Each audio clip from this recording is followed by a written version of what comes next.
দুর্বার অপ্রতিরোধ্য এই বিশেষণগুলো যেন দেশের নারী ফুটবলারদের জন্যই, যার আরও একটা ডিসপ্লে হিমালয়ের অন্নপূর্ণার পাদদেশে নেপালের পোখারায়। সাফ অনূর্ধ্ব-19 নারী চ্যাম্পিয়নশিপে সেখানে যা করছে আলপি আক্তাররা, তাতে রীতিমতো স্তব্ধ প্রতিপক্ষরা।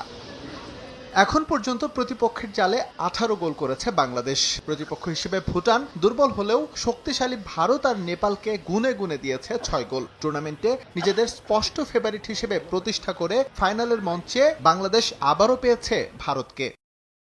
দলকে চাপমুক্ত রাখতে ফাইনালের আগে দিনটায় ফুটবলারদের সঙ্গে দেখা করেছেন বাফুফের নারী উইং চেয়ারম্যান। নানাভাবে উজ্জীবিত রাখার চেষ্টা করেছেন লাল সবুজ প্রতিনিধিদের। তার বিশ্বাস, ভারতকে হারিয়ে সাফ অনূর্ধ্ব-19 নারী চ্যাম্পিয়নশিপের শিরোপা ধরে রাখবে বাংলাদেশ। আমাদের এজ লেভেল রেজাল্ট কিন্তু নতুন না, আমাদের এজ লেভেল রেজাল্টে ধারাবাহিকতা আছে। আর এই ধারাবাহিকতার কারণেই কিন্তু আমরা দুবার 2022, 2024-এ আমরা পরপর সাব চ্যাম্পিয়ন হয়েছি এবং আমাদের মেয়েরা ফুটসালেও চ্যাম্পিয়ন হয়েছে। আগামীকাল ফাইনাল, আমার বিশ্বাস যে মেয়েরা কালকে খুব ভালো খেলবে এবং ইন্ডিয়ার এগেনস্টে ভালোভাবে জিতে চ্যাম্পিয়ন হবে। পোখারার বাজে মাঠ ব্যাপকভাবে ভুগিয়েছে বাংলাদেশকে। অনুশীলন করতে গিয়ে চোটে পড়েছেন বেশ কয়েকজন ফুটবলার। ফাইনালে তাদের মাঠে নামা নিয়েও রয়েছে সংশয়। ফুটবলারদের বিশ্রামে রাখতে গেল ম্যাচে 7-8টা পরিবর্তন আনেন কোচ। তবে আরও একটা শিরোপা জয়ের আগে কোনো অজুহাতি দাঁড় করাতে চান না ব্রিটিশ জেন্টলম্যান।